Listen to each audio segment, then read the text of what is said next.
Hailing frequencies open. Welcome back to Trek Retrek episode 20, Court Martial, here on Geek the F Out. I'm Captain Johnny.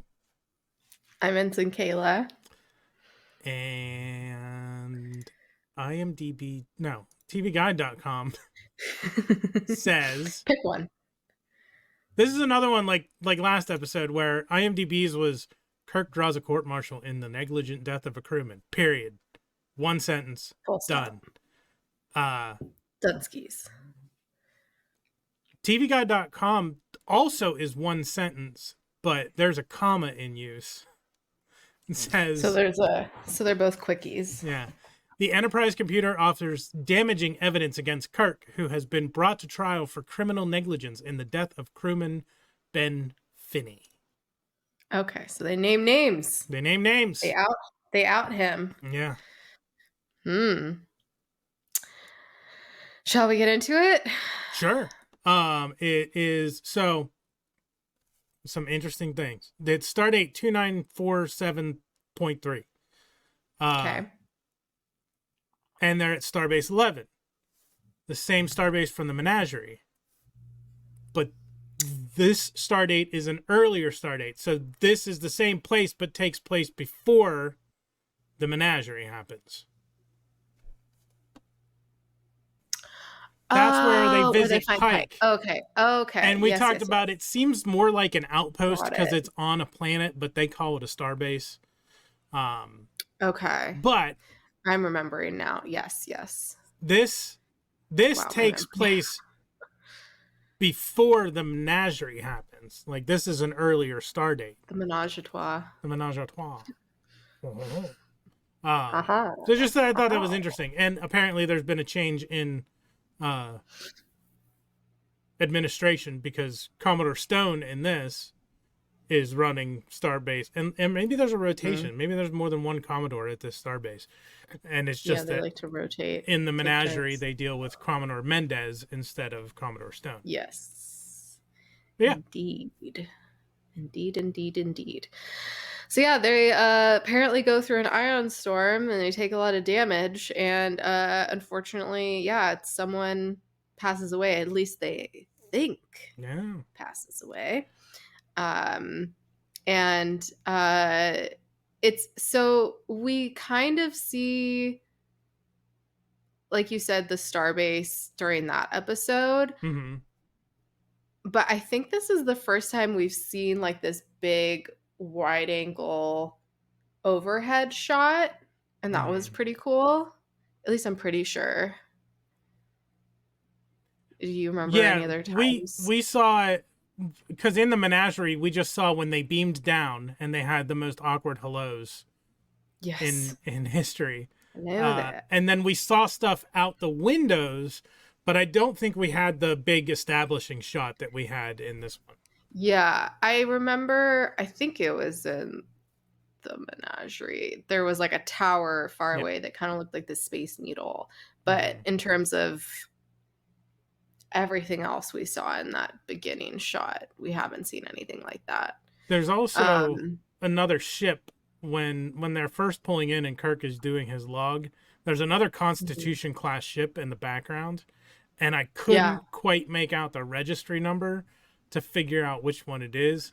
I think based on what they were saying, it's probably the Intrepid, because they mentioned that the Intrepid is there for... Oh, there's like 7 ships at the starbase waiting to be repaired, because that first shot in the office has a list on the wall of a bunch of ships that are all those ships are there getting maintenance.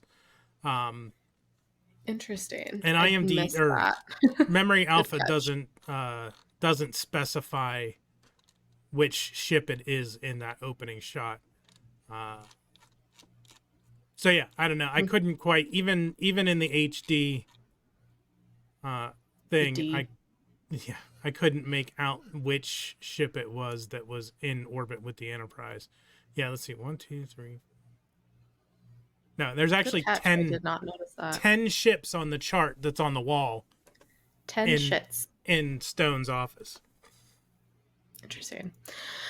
So yeah, Kirk is talking with Stone, and then Spock beams on with the computer logs, and then Jamie, whose name is spelt Jame. Mm-hmm. If you notice that in the subtitles, I did.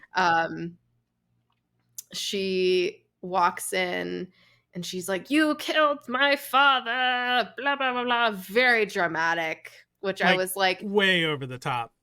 way over the top. And also I was like, how'd she get in here? Like, who let her? She just walked right in. I was Um, I was kind of wondering, she just the dead dude's daughter just happens to be at the starbase, but I'm guessing like the family was informed and they made the trip to get his. Well, there's no remains. They haven't found him. So like, yeah, what is their reason for being there? They don't I know don't yet that know. there's going to be a court martial or anything. Maybe they just wanted to I be there for figured the she was on. investigation. I just figured she was on the Enterprise. I never thought that she was somewhere else for whatever reason, but I guess yeah, that probably makes sense that she wasn't. Yeah. Um, but I have to say her shiny blue outfit, it was very Sailor Moon esque. It definitely was. It was I very was like, Sailor Moon, wait, wait, Japanese, wait, wait, wait. Japanese schoolgirl kind of Yeah, uh, attire. Yeah, it was, that was an very interesting interesting. choice, and interesting fabrics. Like the Mm-hmm. skirt was The very shiny. sparkly. Yep, Yep. Which we know you love the I sparkles. do. I am a fan. So yeah, then we find out that the report from the computer shows that he ejected the pod before red alert, not Yes. after. Or he Mayday. not ejected, but what Jettisoned. was the word they jettisoned? Which what the fuck does that mean? Eject. Okay, that's what I thought. Yeah. That's why I put ejected. Let me see what I was the like, jettison. Throw or dropped. Oh, it's throw or drop something from an aircraft or ship. It's specifically when you from a ship. throw or drop something from a ship or an aircraft. Yeah, and I was kind of confused about that throughout the episode. Like he was in this pod. It seemed like he was in this pod to do something about the ion storm. Take readings, just get scientific readings of it. So the pod was in the ship taking readings. So in the first shot of the Enterprise in the episode, they show that You see hole the with the blinking hole. red. That's, I'm assuming, Yeah. where the pod was, and he was in the pod, and the Yeah. pod was jettisoned before he could get out of the pod and back into the ship. But I'm curious why they would have to even jettison the pod. That's a great question. I don't Yeah. know. Yeah, I have a lot of questions about this episode. I'm assuming That's one of them.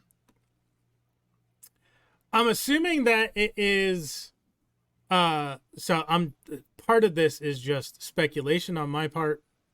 I'm guessing that the pod has isolated systems from the Enterprise, because whenever they talk about ion storms or like Star Wars has ion cannons, ions fuck with technology. Like it stops working. So my assumption is that they needed the separate system for the ion pod to take readings, and that maybe the pod itself would explode and endanger the Enterprise, so they had to jettison it so that it didn't damage the rest of the ship. But that's just my speculation. I have no idea. Drawing on many years of watching Star Trek and technobabble and stuff. Yeah. I don't think there's really an in-universe explanation. Clearly, there was something when they wrote it. Who knows what it was, because it was not clear. So, anyways, so then the Commodore Stone confines Kirk there, which I was like, confined there to a bar?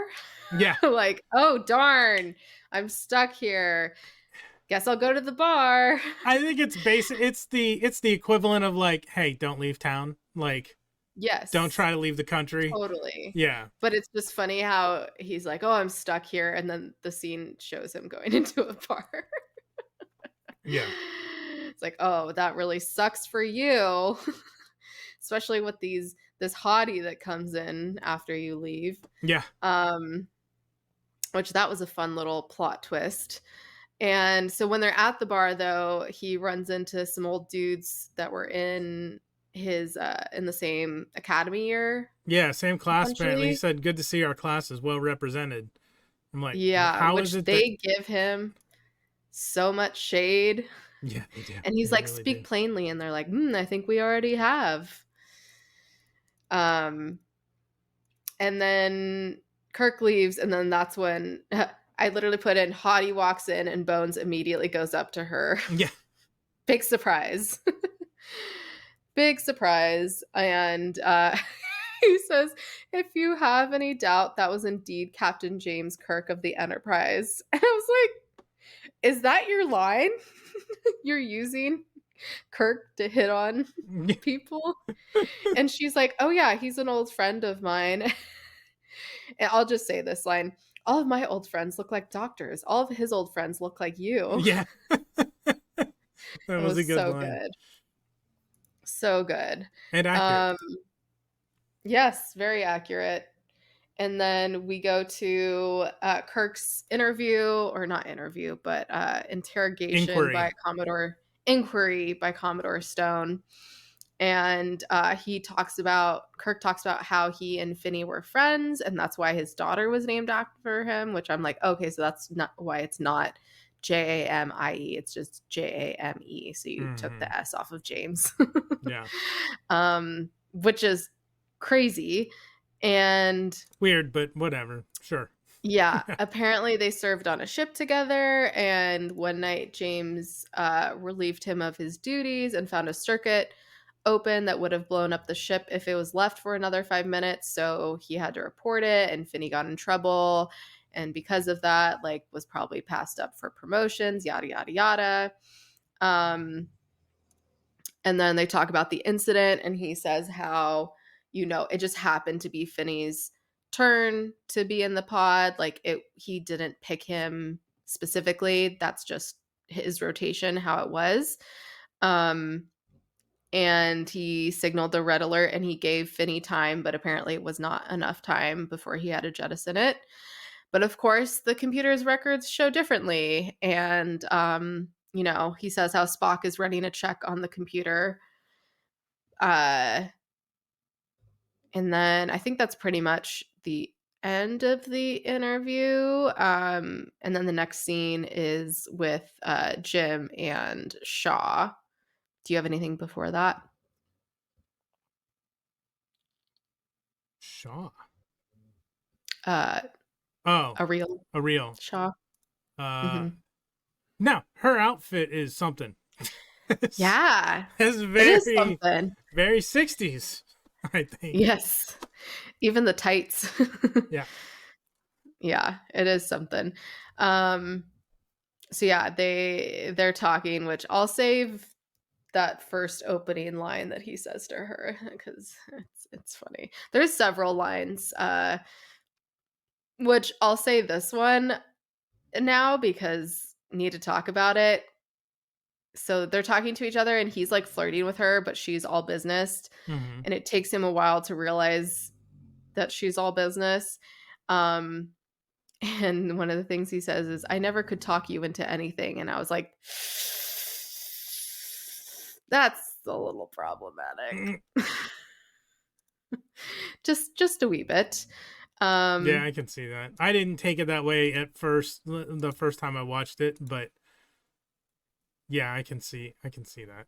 yeah, just Yeah. just a little bit. Um, but yeah, pretty much she, tells him, "You're gonna need a good lawyer." And he's like, "Why can't that be you?" And she's like, "I'm busy." Which he's like, "Can't you do two at once?" I'll save that exact line for later though. And, recommends Cogley. And then she reveals that she's the prosecutor Mm-hmm. because he's like, "How do you know so much?" So that was a fun little plot twist. I enjoyed that moment. And there's some good that's what they said in that combo as well that I'll save. I was Um, wondering, like, isn't that like a conflict of interest or something? But I'm guessing since it's a court martial, like it's a military court and not like oh civil yeah. court, that there might be different. Because we saw a similar thing with Mhm.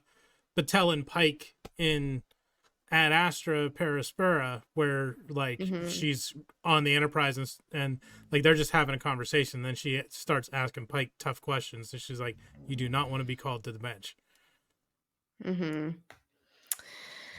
Yeah, it's interesting too because at the beginning of the trial, they ask Kirk if anyone at the in the judges' seats, Yeah, I guess, if he like opposes objects any to any of of them. the judges, yeah, and he says no, and Mhm. same thing for counsel, like he doesn't oppose her being the prosecution. Yeah. So then Kirk goes back to his room and Cogley's just chilling there with 1,000 fucking books. Sure is. Literally like engulfed in them, which he's like, "Oh yeah, I have thousands and thousands of books." I'm like, "I think a good chunk of those are there, sir." Yeah. But yeah, he it's funny cuz he tells Kirk how he, doesn't like using computers. He can just use the books, which is funny cuz, that comes into play in the trial Mm-hmm. because the computer obviously malfunctions and is tampered with. um so then the trial begins and they first call up Spock and he sits in the red bubble wrap chair. They really just love to use this red bubble wrap in everything apparently. From the dispensary to chairs to clothing. This um this makes, and there's the hand thing, which makes me yes. appreciate, because I had forgotten about this. Uh, in Damn, Ad I Astra just finished these. Perispera, where they have the same hand thing on the chair during Una's trial, like you put your hand on it and it glows. Oh my god, I didn't even notice that. Yeah, I was like, oh, so Amazing. that's a nice Love touch that. on Strange New Worlds That part is. to recreate that prop, which I don't Yeah. know. I'm assuming it is maybe like some sort of lie detector built into the chair.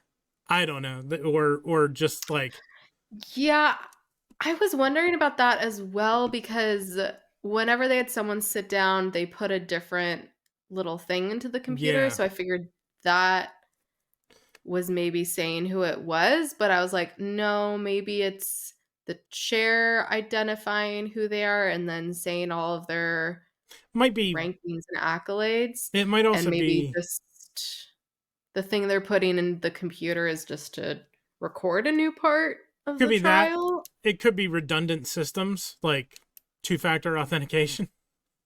Yeah, totally. Like, here's my command chip, and here's Yeah, my hand scan. yeah.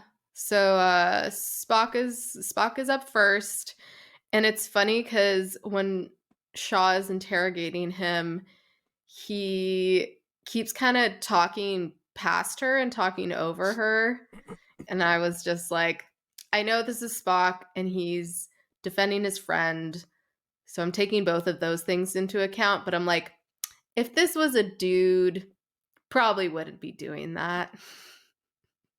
Just saying. So I did notice that. Um, and he says his opinion that it's not in Kirk's nature to do that. There's no like physical evidence that he didn't see it himself. So he's kind of useless. They um he keeps referencing himself as Vulcanian, like mhm, rather than Vulcan. Uh, mhm. this was Like the volcano. yeah. Uh, this was still, I don't know. It's weird. It's just a little weird. I don't know when, because we've heard Vulcania Mud says Vulcanian. He refers to him as Vulcanian. I think that's the only other time we've heard it. And then we hear it here like 3 times they say Vulcanian. We don't know at what point it just gets chopped down to Vulcan, but it does. Yeah. So then oh, I had a question. Were there other court shows on at this time? I'm not sure. I was wondering about that. I would presume that there probably were like legal dramas in the 60s. But I do not know off the top of my head why. I was just curious because, you know, there's so many nowadays. Yeah. And so, yeah, because I mean, there's like courtroom dramas, there's reality courtrooms, and which I almost used that one in the memes, and I was like, nope, nope, nope. I'm gonna use another one for reasons. Yeah, apparently there were a couple. There's a TV series called The Defenders, and there's American courtroom drama that ran on CBS from 61 to 65. Okay. For the People was a American legal drama that aired on CBS for like 5 months in 1965. Okay. Short-lived. The Bold Ones, The Lawyers, is an American legal drama that aired for 3 seasons on NBC from September of 68 through February of 72. Oh, Perry Mason was originally 57 to 66. So yes, there were definitely legal dramas during this time. I figured. Yeah, it's just interesting how there's those shows and then there's other shows that once in a while have an episode like this, and it's fun to see which ones they kind of pull from. So I'd be very curious to know which of those shows it might have been like, because they all have their, you know, different takes to them and different I don't know, quirks and things that they do. Tropes anyways and things then like that. Yeah, exactly. And then so then a lady comes up on stand, which she was she was their personnel officer. Go ahead. Like, I have this written down. They're like, she's an ensign. Why doesn't she have a fucking name? Like, she speaks. She has speaking lines, but they don't give her a goddamn name. Like, why is she this nameless person? I don't understand it. Like, she's a woman. That's and also a person of color. God damn it. Nuts. Fucking God damn it, Roddenberry. You were doing so well. You were doing so good. Like, you had Commodore Stone in there. 3 steps forward, 2 steps back. It could have been something that was cut. I don't know. Maybe. I did like her eye makeup though. It was very reminiscent, very similar to some of the looks that I'll do once in a while, where I'll do a wing and then I'll do like a single color line on top of it. The actress's name was Nancy Wong. So cool. Give her credit. Important. They could have given the fucking character a name instead of just personnel officer, ensign. You match your background right now. I did. Look at that. Also, we're both wearing green. We did not even plan that. I wore green specifically because there was a lot of green uniforms in this episode. So I was like, I'm going to wear my green shirt. Yeah. But I did not think it through that much. I was just like, not a black shirt, because every time I wear a black shirt, every time I move my head, I mean, it still kind of does it with the lighting, but it does it even worse with a black shirt for whatever reason. Tangent time. But yes, good ups, Nancy Wong. Continue. She was there. I was kind of half paying attention when she was on, honestly. But she was there when Kirk and Finney were on the ship together. I don't think so. She's the personnel officer, so she has access to the records. Like, she has access to all their service records. Because she's only an ensign, so, like, she wouldn't have been in Starfleet that long to have... That's what I figured. If she was serving with them and is still an ensign when Kirk's a captain and Finney's the lieutenant commander, she is not good at her job. I took it as she's just their personnel officer on the Enterprise, so therefore she has access to both of their records. Got it. So yeah, she doesn't really help Kirk's case, but both her and Spock, Cogley decides not to cross-examine them. And yeah, well, it was, and then no, it's after Bones. Okay. Yeah, because then he doesn't cross-examine Bones either. And so yeah, Bones comes up and she questions the psychology of hating someone who hates you, which yeah, I think that's very natural. Also the irony. um and yeah, so Cogley doesn't cross-examine him at all. Did you want to say something now? Yeah, so like that's where I was like, what the fuck, Cogley? What are you doing? Like, you're just sitting there. And then Stone calls him out for it too. He's like, Mr. Cogley, are you waiving your right to essentially do your job?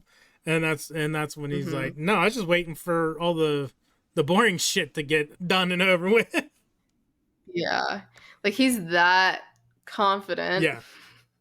Which maybe he shouldn't have been.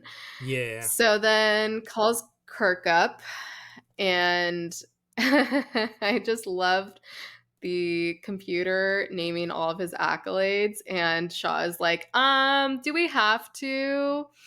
And Cogley is like, yeah, we have to. But then it names a few more, and he's like, I think that's good. I think you get the point. I was like, damn, Cogley, go the fuck off. And then he questions him. Nothing really new there. But then we show footage of the bridge, which did not know this once again existed. Well, it's funny because in the menagerie. And why is it brought up now? Well, and it's. Yeah, in the menagerie it yeah, happens. but they say they're specifically like, starships don't make record tapes of this quality. Like, where are these from? Like, I don't know. It was weird. But, you know, it is what it is. And it's also funny that they didn't bring that up to begin with when with the inquiry with Kirk and Stone. yeah. But yeah, so pretty much it shows that he does jettison the pod when it's still yellow. And, you know, we're like, well, someone must have tampered with the footage and the computer. Which, yeah, the like zoom ins on his hands and what he's doing could have easily been cut. Yeah. Because one, they're an entirely different angle than the rest of the footage. Yeah. Which then they have a break in the trial or something, because then Kirk talks to Spock and then mentions chess. Yeah, they must have convened for the day or went to recess. Something. There were a lot of there were a lot of transitions in this episode where a scene ends and then they jump forward like and are like, oh, by the way, this happened. Yeah. And that was something with this episode too. This episode and last episode, we don't see the thing that caused this episode to happen in either of them. Like in Tomorrow's Yesterday, we don't see the black star that flings them back in time. They're just there. In this, we don't see the ion storm and the pod being jettisoned. We're just told about it, which I don't know. I'm of two minds of that. On the one hand, that is not like super important to the episode. I mean, it's the basis of what's going on, but do we necessarily need to see those things? But I think it would be cool to have seen those things actually happen. That would typically be the stuff that would happen before the credits roll, right? Like in the opening credits. Totally. I feel like at least for this episode, it works better because you really don't know what's happened. Right. And it keeps you on your toes and you start to question, oh, maybe Kirk did do it. So I think it works in that regard. Last episode, Yeah, I think maybe they just wanted to focus on the rest of it, but definitely interesting choices and interesting that these were back to back. Anyway, so the chess reminds Spock, and he's like, "Oh, chess," and we get to the butt plug chess again. So that'll come up in memes, and I'm like, "Oh, wow, it's literally the same chess set that they have in Strange New Worlds, pretty much."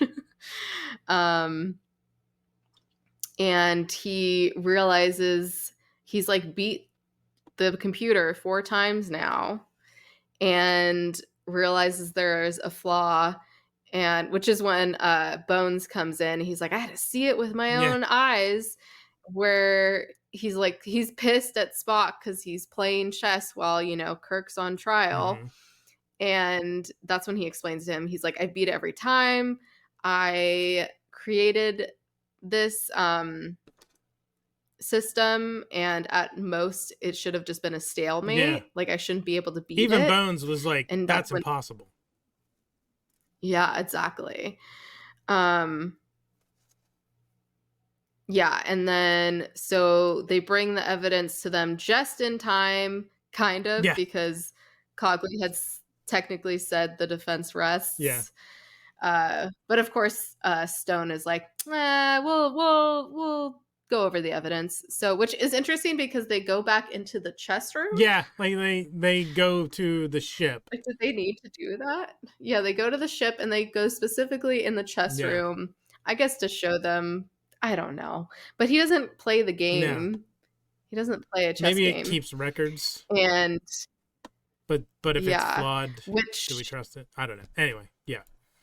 yeah, which is when, is it Spock or Cogley that asks Kirk, like, oh, like, wonder if, like, Finney is actually It's dead. Cogley, because he's like, Cogley. yeah, he's like, he starts talking about like what happened after you jettisoned the pod. You did a Kirk's like, I did a phase 1 search, and Cogley's like, that kind of search presumes that the person wants to be found, and then that's if someone could potentially hide from such a search, and that's when he's like, I think Ben Finney is not dead and is still hiding on the starship.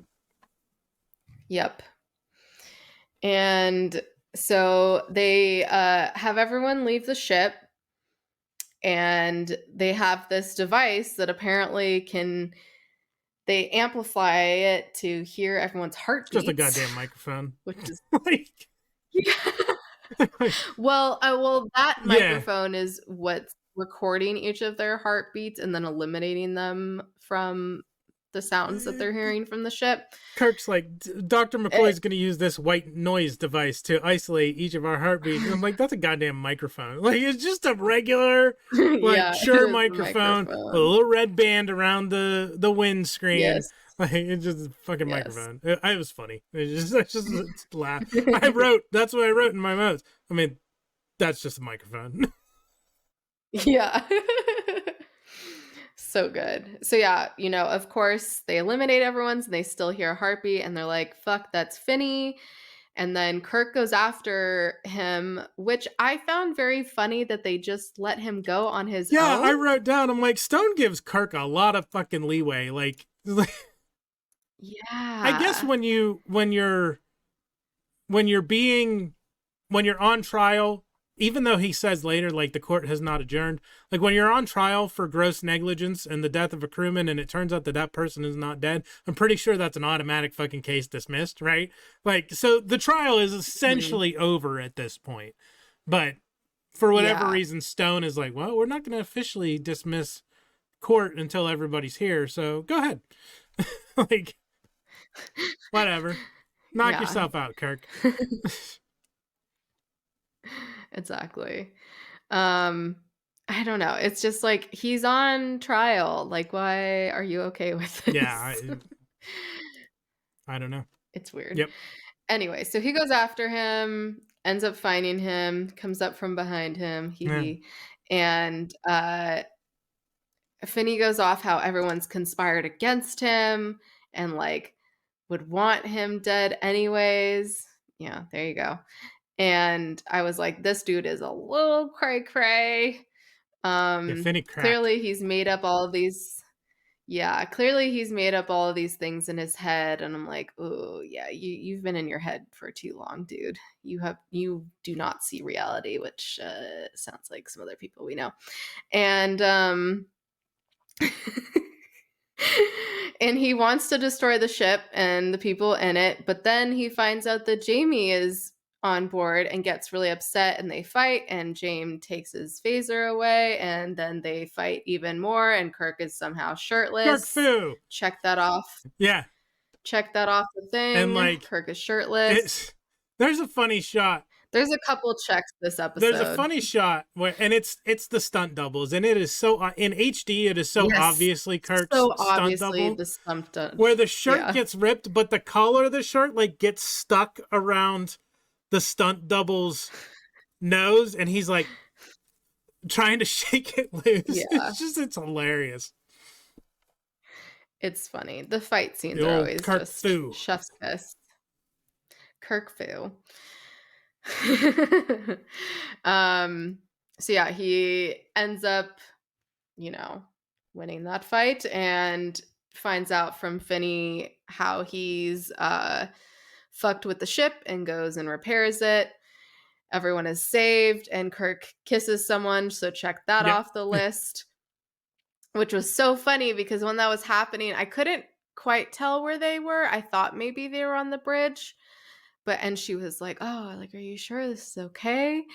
And then I was like, oh, maybe they're just, I don't know, off to the side, like in a hallway or something. Like I just didn't know it was on the bridge. And then they pan back and everyone is there, not directly watching, but they're there. And I was like, this is awkward.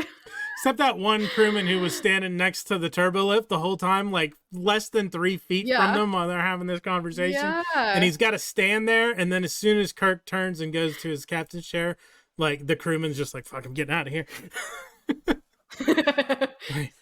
And I'm out. I'm outie. I just thought that was funny. And then there's some good back and forth between Kirk, Spock, and McCoy, but I'll leave that for lines. Yeah. Do you have anything else before I ask some questions? No, go ahead. I have thoughts, but I'll save them for, I'm not sure, at some point I'll talk about them. Might bring them up during ranking, might be earlier. Okay. So at what point did Jamie know her dad was alive? I'm not sure. I don't think she did until Cogley went to get her. Because Cogley was sus when she came in and was like, I'm sorry, Kirk, like, I don't think you did it. And I was like, but you literally just saw the evidence of him doing that. So it made me suspicious that maybe Finney did reach out to her. Maybe. I cover that. She was in it from the beginning. I covered that in trivia. All of those answers? Well, let's just talk about it now. In the shooting script, there was a scene filmed but cut where, oh wait, that's the different ones. Never mind. Yeah, changes made in the script make it less apparent as to why Jamie Finney's attitude toward Kirk changes back to one of respect so quickly. In the script, she has been reading her father's old letters, and his attitude in them makes her believe that he might pull a stunt like this to get back at Kirk. In James Blish's prose conversion of the installment, Cogley explains, a man suffering delusions of persecution wants to set down his complaints. The explanation was not included in the final version's dialogue. So in the scene, she says, like, the way that Finney talks about you in his letters, I don't believe you could have done this, like, he respected you, blah, blah, blah. But in the script before that, it sounded like the letters were starting to show that Finney was showing dissent and what's the word? Craziness. That would be a word for it. His mind was a-going. I keep wanting to say regret. It's not regret. Oh. It's I had it on. Resentment? Yes, he was starting to show resentment towards Kirk because he surpassed him um on the command track. Like, he's a captain and Finney's still a lieutenant commander. So yeah, Interesting. Okay. that's script It could have changes been the letters. and weird Which, I mean, she things. kind of mentions that in that interaction, but still, it was still a wee bit Yeah. sus. I can see Don't why be you would think that suspicious. because it Don't was sudden, be and suspicious. Cogleak does kind of say that. But yeah, it's more attributed to changes in the script and scenes that were didn't and moved around. There's some scenes that were moved around. I didn't put this in the trivia, but like when Kirk goes into the bar, the three like people that are serving on the judges board are already there, but dialogue said they were on their way, like they hadn't arrived yet, because that scene actually took place later in Act 1 than they put it in the finished edit. When him and McCoy go into the bar? Yeah, it says the actors who portray the member of Kirk's court martial are seen in the bar before Stone even considers convening a court martial. This incongruity is the result of the shifting of scenes from their order in script.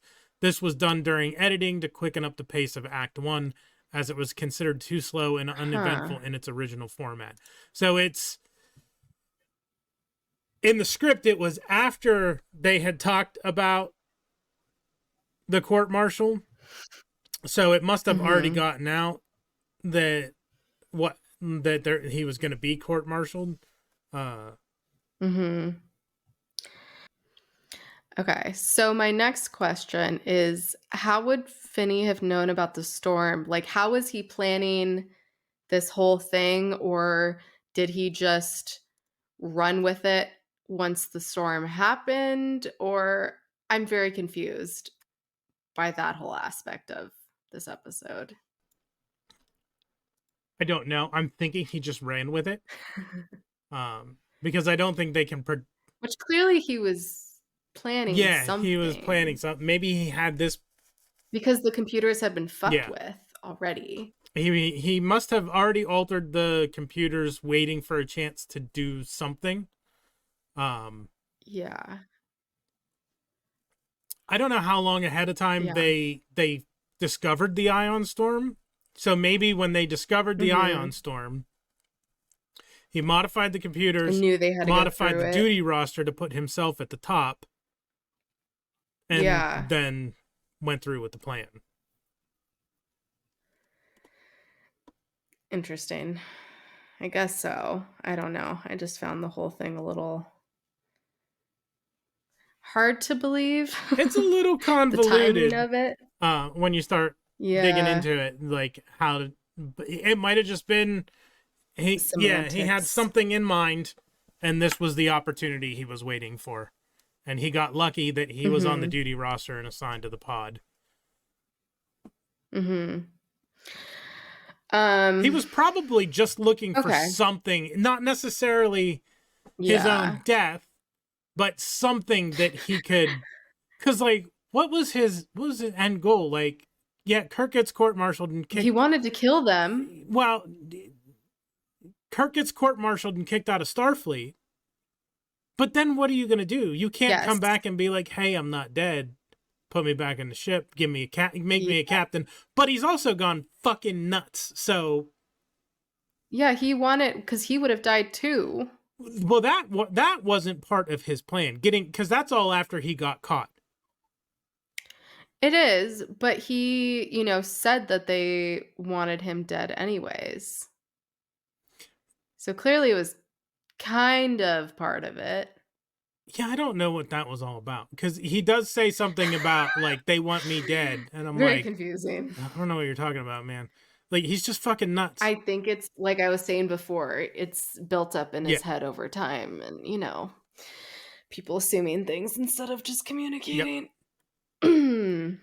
Indeed. Anyways, that's pretty much all I have. It's very, very interesting episode, to say the least. Uh, that will. Well, let's just talk about. We'll talk about it now. It's interesting to me. Lines and No, moments. we'll talk. We'll talk about it before lines and moments. Oh, okay. It's interesting to me Okay, that this is still kind of like, it's kind of topical, particularly with Cogley as a character, like saying don't be reliant on. In this, it's machines. It's just a blanket statement, machines. But today, with the proliferation of AI and like people in courts actually like trying to use AI for cases and evidence, is like, what the fuck are you doing, guys? Like, these things don't fact check. They're language models that are designed to imitate what it's like to talk to a person. They are not omniscient, like, I'm gonna do your job for you things. Like, they will It's not just yet. make shit up and say, here you go. Yes, this is 100% true. No, it's fucking not. So it's interesting that there's a lot of gray area for that sure. aspect of Cogley and his character, and like books versus computers, and you know, a machine can't have rights, with everything, like things coming on court saying you can't give AI a fucking copyright to a piece of work that it made, because it's not a human being. It's not a sentient life form. Yeah, it's both ahead of its time and very relevant today. Yeah, so I thought that makes it a very interesting episode to view in our times, when you look at it from that perspective and that lens. Like Dark times. we get to the point where an AI accuses, not that the Enterprise is an AI, but you know, looking at it a little bit, like, because obviously the Enterprise computer was sabotaged and the records were altered and things of that nature. Like, but people can do that to AIs too, because AIs are just programming. Like, they'll do what you tell them to do. They'll work the way that they're programmed to work. You know, don't trust the machines. Don't trust the machines. No, as we're posting this on a machine. We don't want Skynet. We don't want the fucking Matrix. We don't need all this shit. Just chill out. Chill the fuck out. We don't need Black Mirror shit, which we've already done so much Black Mirror shit. And I'm like, does no one watch this show? Like those little fucking robot dogs that like terrorize people. Like someone actually made ones that look exactly like those. And I was like, brain, where was your brain?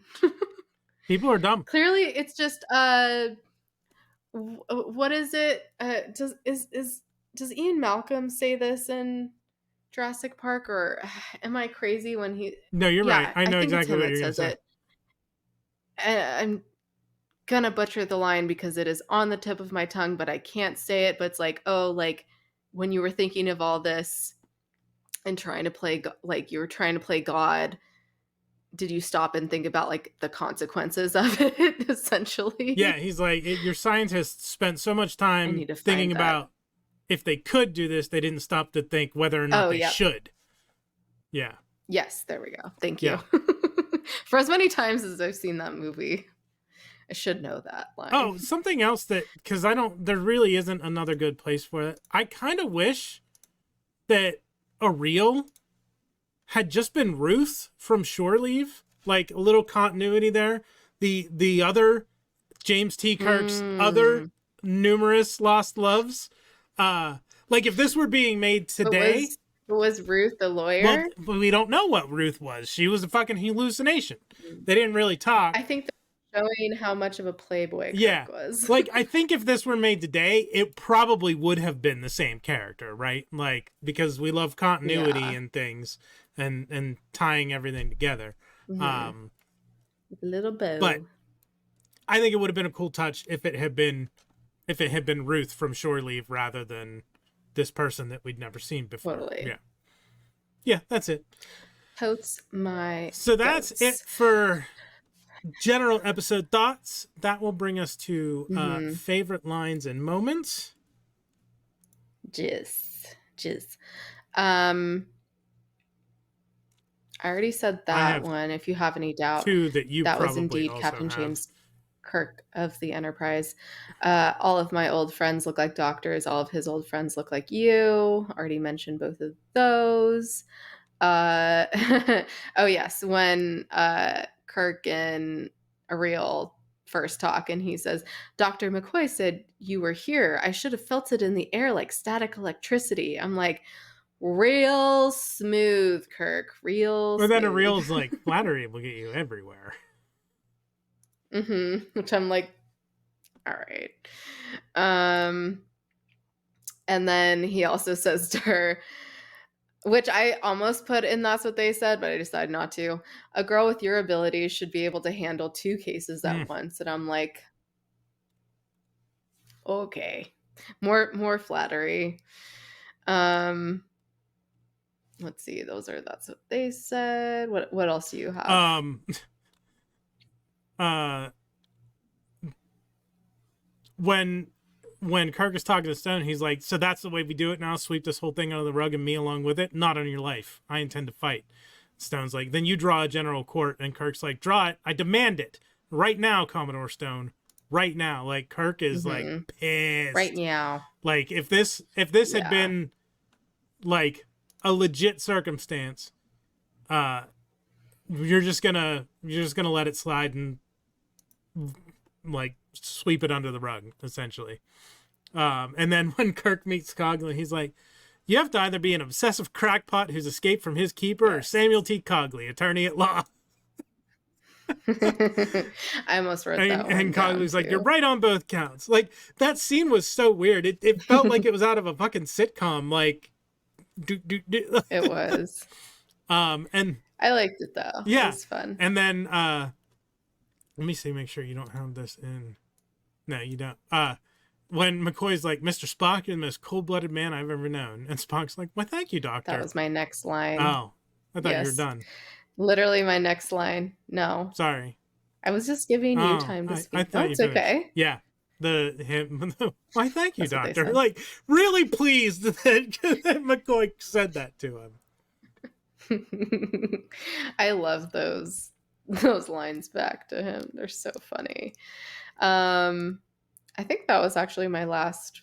Oh no, at the very end when Kirk says she's a very good lawyer, and Spock is like, obviously, and McCoy is like, indeed she is. Boys, oh boys. Yeah, I don't think there was anything else. But yeah, I loved that scene. In terms of scenes, I loved that scene with Kirk and Cogley when they first meet. That was fun.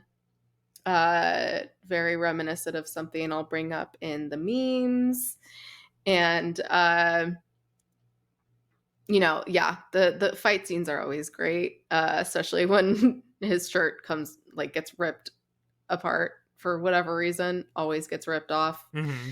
Check that off the list. And yeah, his really bad flirting with Shaw when they first talk, and just like the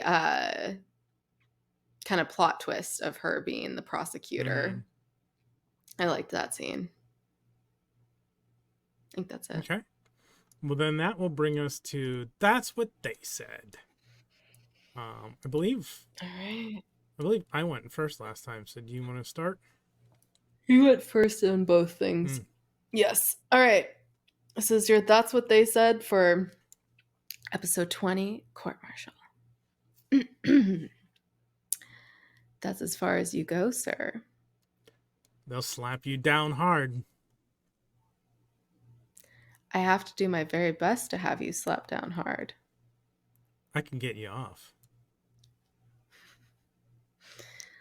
Well, I had to see it to believe it. Let's try. I had pretty good luck this time. Yay! Yay. So that is That's what they yes. said. So that will bring us to episode trivia from Memory Alpha. Woo, woo. I started to read this one and then realized it was the wrong thing. So in the shooting script, there was a scene filmed but cut where Jamie Finney comes into the engineering room at the end of Kirk and Finney's fight. The appearance of his daughter and his wish to save her are why Finney tells Kirk where he sabotaged the Enterprise. The cut necessitated Kirk's voiceover log entry where he relates that a beaten and sobbing Finney tells him about the sabotage. Yeah, that was weird. There were two instances where Kirk just has voiceover, and it's not like Captain's log, like when he says Cogley was on his way with Jamie before he goes into engineering, and then that one at the end. Ariel Shaw sports the only female dress uniform ever shown in the series, and has a gold braid on the cuffs as well as a Starfleet breast patch, which the male uniforms do not. The hemline is also somewhat lower than the usual female duty uniforms. And then in the whole series, that's the only time we see that dress uniform, the one that she wore in this episode. Interesting. Okay. In its original format, Court Martial was the last episode in which the sound of the ship's engines could be heard during flybys. The sound would be added to subsequent episodes in the DVD releases. So for broadcast, from here on out, when they show the Enterprise, there's no like engine sound. It's just none of that. I mean, technically in space, there's you no would not sounds in hear space, it. yes. But, yeah. Science. Interesting. Let me see if there was anything else that I might want to pull. I think I got it. The only other thing really is James Doohan and George Takei did not appear in this episode. Sulu was scripted to feature in this installment, although ultimately his role in the episode was mostly given to Lieutenant Hansen instead, with a couple of Sulu's scripted lines spoken by Uhura in the final cut. It also says this is the third and final time Uhura takes over the navigation station. She had previously handled navigation in the Naked Time, which was also recycled in The Man Trap and Balance of Terror. This was also the debut of the Starfleet dress uniforms, technically, because this episode was the 15th episode produced, and the Menagerie was the 16th episode produced. Because I'm pretty sure we see the dress uniforms in the Menagerie, so that is like their on-screen broadcast debut, but this would have been their production debut. Got it. So there you go. That is your trivia from Memory Alpha. That will bring us to everybody's favorite memes and spoilers without context. So I went first last time. So we will I'll go bring first. Ensign Kayla's spoilers without context up on the screen. Yes. We have Gandalf and Minas Tirith looking over. I was so mad that I did not think about this one for you know, very reminiscent of Cogley being engulfed in his books. And then, yes, there are many TV reality judge and like trial shows. And then there's, you know, the dramatized ones. I decided to go with Judge Judy because she is iconic and not another reality judge show that's on right now. And then the red bubble wrap because, you know, duh. And then any chance I can get to show Chapel, I gotta do it, which I think I just typed in Strange New Worlds chess, and this was like maybe the second or third picture, and I was like, perfect. Perfect. But yeah, once again, they have the same butt plug ones, and not the future, but future of filming that they do in TOS. Okay, very good. So we will bring my spoilers without context up. This is just like I googled 60s fashion, and that's what I found. It looked like something out of like a Sears catalog because of Ariel's fucking dress that she was wearing in the bar. It's a very intriguing dress. Yeah, and her like stained glass earrings. Yes. And then we have those are cool. The objection from the Ace Attorney video game series. Oh, did not know where that was from. Cold Hearted Snake from the Paula Abdul video because of McCoy telling Spock he's cold blooded. Oh my god, I can't believe I didn't recognize her before. And then the machines from the Matrix, because the whole thing was about like not trusting machines and machine against man in a way.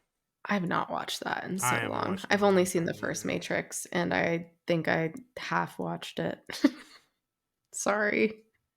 Did not find it as intriguing as some people do. I mean, it was a cultural phenomenon when it released. I was about to say that. God damn you. Get out of my fucking head. I remember... once again, separate tangent time. I remember going to see The Matrix in theaters in like 97 or 98, whenever it came out. I was a fetus. Yeah. And going home after the movie, and getting on... I'm dating myself here. Getting on AOL and going to like, because I did like freeform like role-playing games, and seeing so many Matrix RP chat rooms had come up, like, and all of them were filled. And like, I think the AOL chat room participant limit back in the day was 23. So there was like, there was like at least 3 dozen rooms filled with people doing Matrix RP, like right after it released. It was wild. Dang. I'm like, dude, and I saw it like release, if I'm remembering correctly, I saw it release weekend when it came out, and I'm like, dude, the movie's been out for a day. Why are all these people like, you guys liked it that much? It wasn't a setting that I felt like I would have liked to play a role-playing game in. But like, I definitely thought it was intriguing. But yeah, anyway, tangent time. Yes.